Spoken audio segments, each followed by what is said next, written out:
الحمد لله وصلاة وسلاما على رسول الله صلى الله عليه وعلى آله الطيبين الطاهرين ومن سار على دربهم وقتفى أثرهم إلى يوم الدين.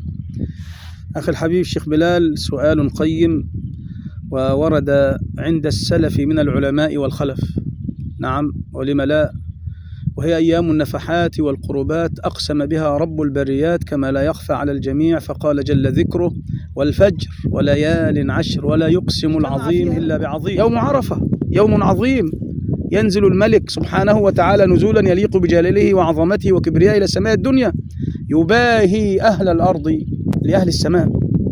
يوم عظيم يوم عرفة.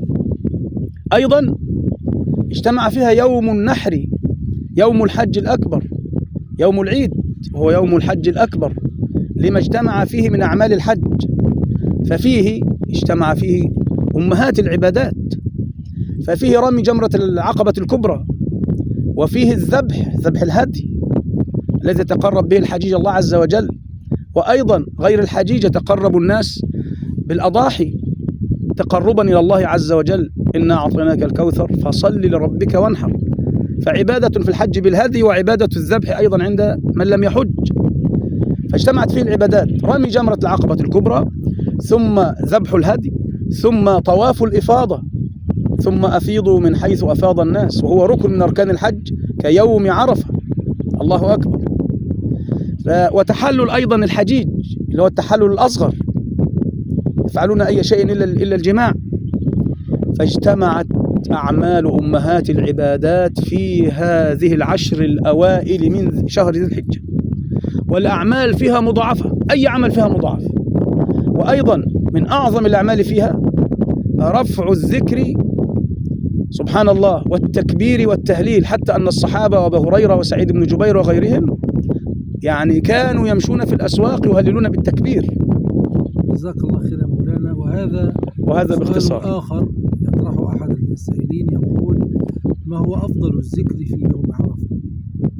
أفضل الذكر كما قال النبي صلى الله عليه وسلم: خير ما قلت أنا والنبيين من قبلي لا إله إلا الله وحده لا شريك له، له الملك وله الحمد وهو على كل شيء قدير.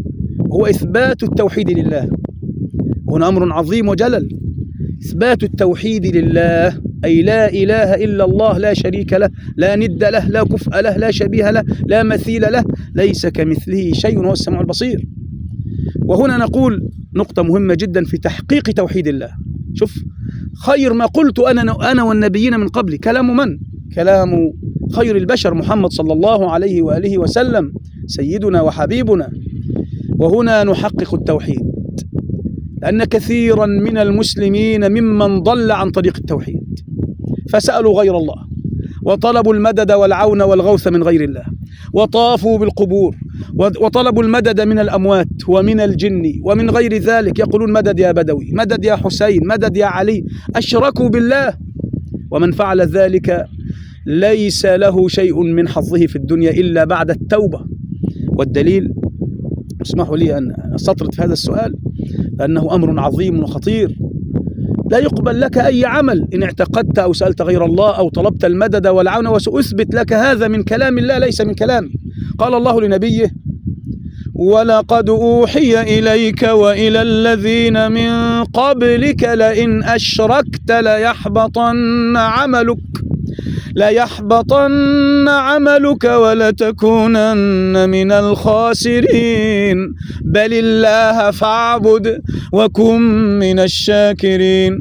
وقال ربي: وحق القول قول ربي: إن الله لا يغفر أن يشرك به ويغفر ما دون ذلك لمن يشاء. أمر الشرك عظيم يا أخوان. فخير دعاء في عرفة تحقيق التوحيد، لا إله إلا الله، أي لا معبود بحق سوى الله، نفي وإثبات، لا شريك له، له الملك وله الحمد وهو على كل شيء قدير.